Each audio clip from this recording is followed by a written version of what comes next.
Juros compostos. Parte 7.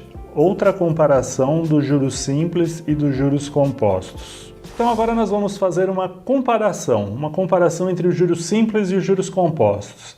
Essa comparação é essencial para que a gente entenda as diferenças. Muitas vezes a gente pensa assim, juros compostos, se eu for aplicar meu capital e tiver as duas alternativas, juros compostos sempre vão ter uma rentabilidade maior do que os juros simples. Bom, nem sempre isso é verdade.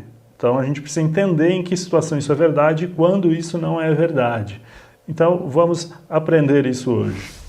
Ao aprender a trabalhar com juros compostos, as pessoas acreditam que eles proporcionam sempre uma rentabilidade maior do que os juros simples. Tá? Então as pessoas acreditam que os juros compostos rendem mais.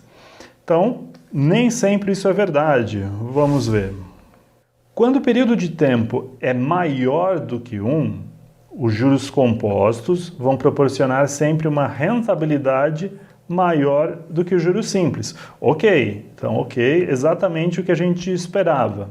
Agora, quando o período de tempo é menor que 1, os juros compostos vão proporcionar sempre uma rentabilidade menor que os juros simples. Puxa, então estranho isso, mas vamos ver um gráfico. Esse gráfico nos ajuda. Então imagina que você tem R$100 aplicados a uma determinada taxa de juros. Não importa muito o valor da taxa de juros aqui. Mas o importante é que aqui é o período de tempo. Aqui o período de tempo é igual a 1. Quando o período de tempo é igual a 1, os dois se igualam. Então, os dois têm valor iguais, ou seja, as duas curvas são curvas de juros simples e juros compostos. As duas curvas vão ter exatamente o mesmo valor em dois instantes de tempo, no tempo 0 e no tempo 1.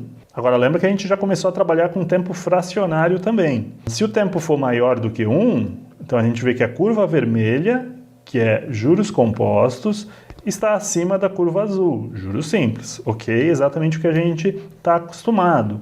Mas quando o período de tempo é menor do que 1, ou seja, para cá, para essa região, a curva azul fica acima da curva vermelha. E a curva azul corresponde a juros simples. Ou seja, se o período de tempo for menor do que 1, juros simples correspondem a uma rentabilidade maior do que juros compostos. Bom, então, geralmente a gente não se atenta a isso, porque a gente não está acostumado a trabalhar com períodos de tempo menor do que 1. Geralmente é 1 ou maior do que 1. Mas, somente nessas situações que a gente tiver um investimento num período de tempo que seja menor do que 1, a gente tem que tomar cuidado, porque os juros simples vão ter uma rentabilidade maior do que os juros compostos. Bons estudos!